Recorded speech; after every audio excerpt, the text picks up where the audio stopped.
Everyone needs a Nathan. That's the thought resonating in my mind as I pressed play, as I was interacting with the text for this morning, 2 Samuel chapter 12. Everyone needs a Nathan. This incredible friend who comes and speaks a tough prophetic word, who comes and engages with a boldness and yet has one goal: the restoration of their friend. The restoration, the transformation, the bringing to holiness of the one that they love. You see, Nathan is a prophet. And I always find it interesting when we talk about prophets. A lot of times I'll have people even talk to me, I feel like I have this prophetic spirit. And usually they're thinking of something along the lines of prediction. But what prophets did the most was received a word from the Lord that they were then to give to a rebellious people or to a rebellious person. And it was a word that needed a depth of boldness. It was a word that needed a courage.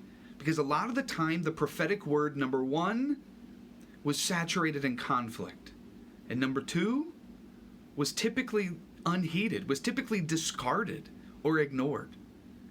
The prophets lived a very isolated life, a very lonely life, wrestling with a calling that they usually didn't want, that usually they themselves didn't envy.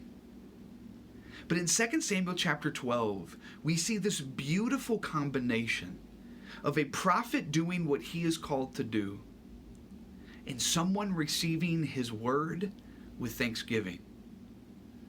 Everyone needs a Nathan. Chapter 12, verse 1, the Lord sent Nathan to David.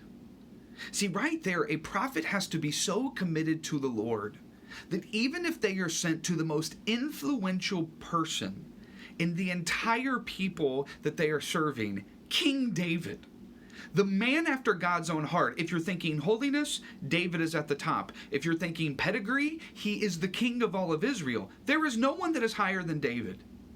Yet Nathan is sent by the Lord, and he does not consider all of the things that David has accomplished or the reputation that David has acquired as anything in comparison to the message and the mission given to him by the Lord. Nathan comes to David and he tells him a parable. He says, there were two men in a certain town, one rich and the other poor. The rich man had a very large number of sheep and cattle, but the poor man had nothing except one little ewe lamb that he had bought. He raised it, and it grew up with him and his children. It shared his food, drank from his cup, and even slept in his arms. It was like a daughter to him.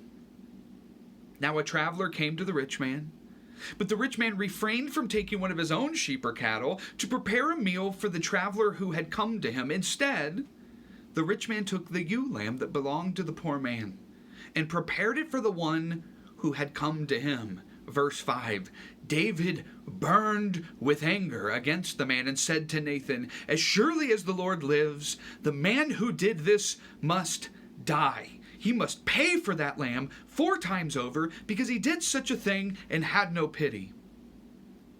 And then comes the incredible words of love. The words of Nathan as he looks King David in the eyes and says, you are the man. There's a couple of things I find interesting here at the beginning of this text.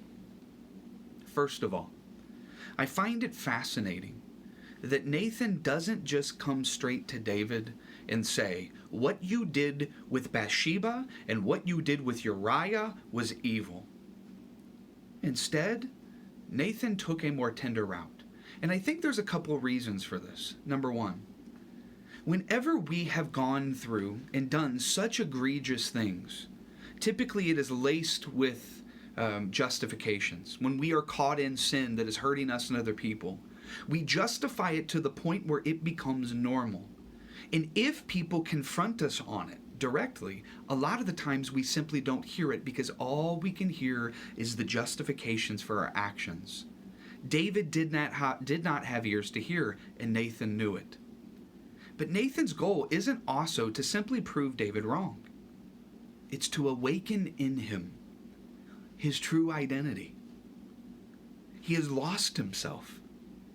And the only way that Nathan can allow him or to position him to see what he truly has done is to take him and separate him by at least 1 degree. It's incredible to me how often we can look at other people's lives or other people's situations and see everything that is going wrong and how to fix it. And yet it's like the carpenter that can build a house, but he can't finish the house that he lives in, that he started years ago. It's too close. Nathan tenderly displaces so that David can see himself clearly in the position.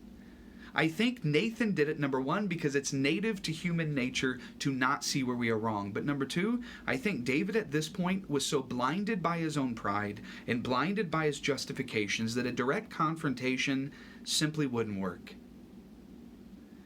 And instead of forcing it, Nathan in his tenderness came to David on the only way that David could hear the truth.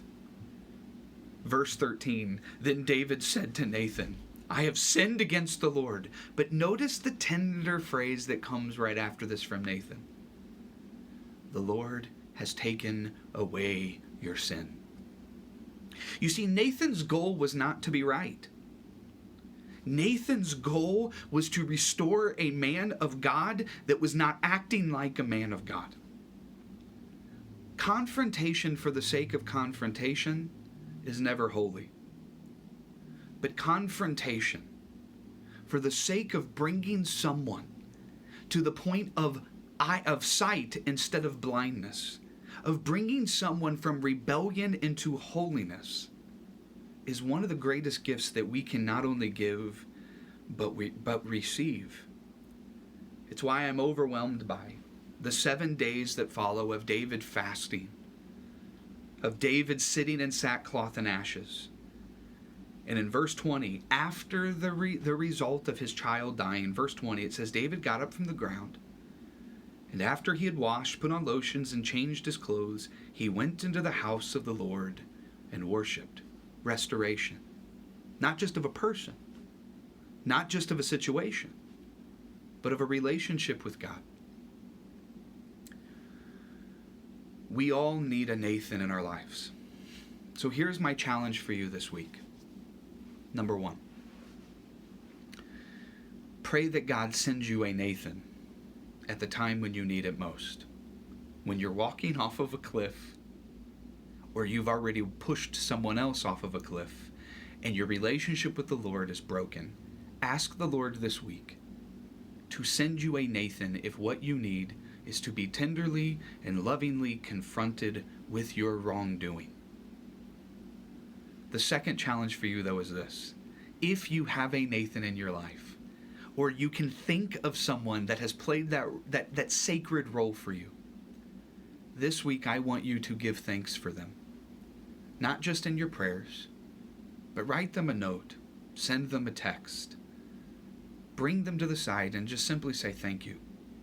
Because the greatest gift that we can have in this incredibly difficult world is a friend that won't let you stay in a fire that you yourself created, but a friend that will say, you are the man. I love you guys. Have a good week.